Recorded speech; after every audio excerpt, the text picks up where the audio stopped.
How to add widgets on iPhone. Hey everyone, it's me Jessica from Create, Login and Delete. So let's get started with the tutorial.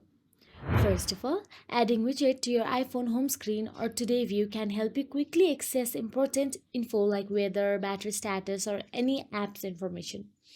First of all, long press on any empty area of the home screen until the app starts jiggling.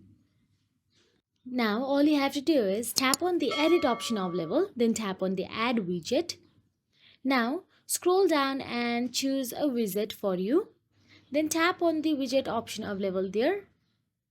So here I'm choosing the Instagram option. You can tap on any according to your preferences, but I'm choosing the Instagram app option. And once you have chosen it, it will be placed on your home screen. And that is it. If you found this video helpful, please like, share and subscribe our channel and thank you so much for watching.